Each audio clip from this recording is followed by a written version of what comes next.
Nabi memimpin 23 tahun, sejak usia 40 diangkat jadi Nabi sampai wafat usia 63. Dan Nabi mencontohkan kepada umat ini bagaimana cara berjuang ketika sedang kalah dan bagaimana cara berjuang ketika sedang menang.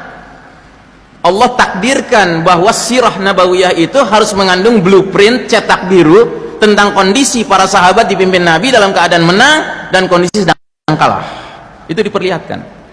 Waktu di Mekah, Nabi dan para sahabat sedang kalah. Itu contoh kita. Kita yang sedang kalah sekarang harus nyontoh ke situ. Dalam hal apa? Dalam cara berjuang.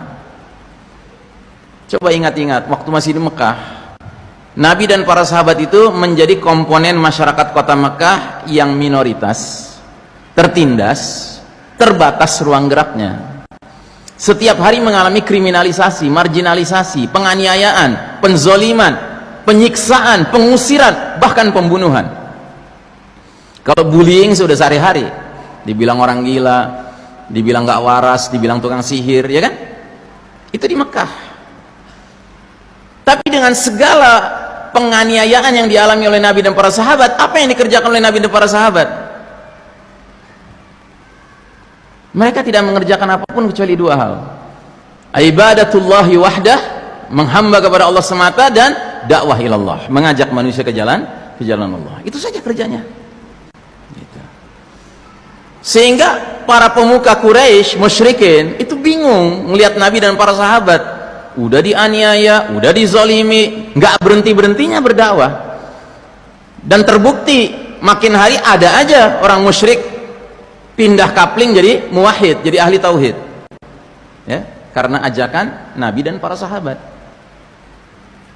Nah, saking geramnya akhirnya dipanggil kan Nabi kita, diajak negosiasi. Ya Muhammad, apa yang bisa membuat engkau dan pengikutmu berhenti berdakwah? Ya. Apa sih yang kau inginkan? Engkau inginkan kedudukan tertinggi di kota Mekah ini? Baik, kami akan angkat engkau jadi pemimpin kami di sini. Nabi terima tidak? Nabi terima tidak? Kenapa Nabi nggak terima?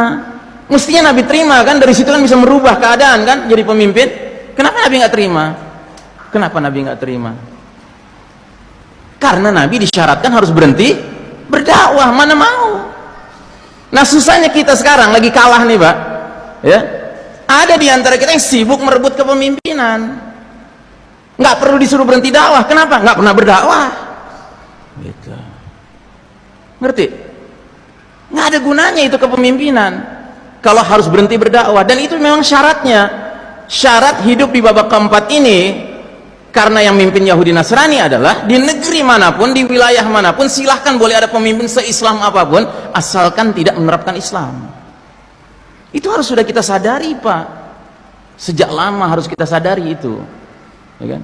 So don't play the game, don't get involved with the game. Jangan ikut-ikutan, ikut bermain gitu. Kita jadi barang-barang mainan, dan terbukti mahal betul harganya, triliunan, Pak. Pakai kerdus lagi, sakit betul. Ya kalau ikut, kalau nggak ikut mah nggak sakit. Karena apa? Karena ngerti. Ya. Jadi Allah Ta'ala mentakdirkan Nabi kita mengalami kondisi di Mekah untuk jadi pelajaran bagi umatnya yang ditakdirkan Allah juga berada dalam kondisi mirip kayak di Mekah. Kita kan kondisinya sekarang kayak di Mekah, Pak. Bahkan lebih gawat kita. Kenapa? Karena Nabi dahulu mengalami penganiayaan, kriminalisasi, marginalisasi sebatas wilayah Mekah, paling jauh Jazirah Arab. Sedangkan kita umat Islam sekarang dianiaya, skalanya skala apa, Pak? Skala apa? I can't hear you. Saya nggak bisa dengar. Skala dunia, Pak. Ini skala dunia, Pak, kita penganiayaan sekarang. Ya. Belum kita selesai dengar yang di Palestina, tiba-tiba muncul yang di Syam, yang di Suriah. Ya kan? Belum selesai yang di Suriah, muncul di Myanmar. Ya kan? Belum selesai di Myanmar, muncul di Xinjiang. Belum selesai Xinjiang, muncul di Kashmir. Bahkan muncul di Indonesia, ya kan? Indonesia negeri penduduk terbesar sedunia, ya kan? Bisa-bisanya di negeri ini hampir tiap hari kita dengar Quran dilecehkan, Nabi dilecehkan, Islam dilecehkan, ya. Kenapa itu? We are living in the darkest chapter of the Islamic history. Istayqidh ya ummati, wake up my dear brothers and sisters.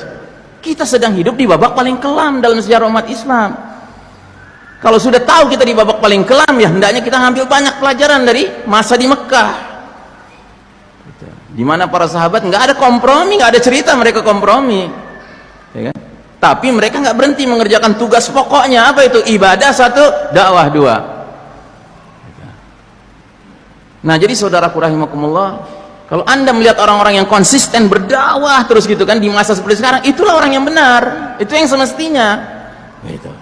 Karena apa? Karena memang dunia sekarang ini sedang gelap.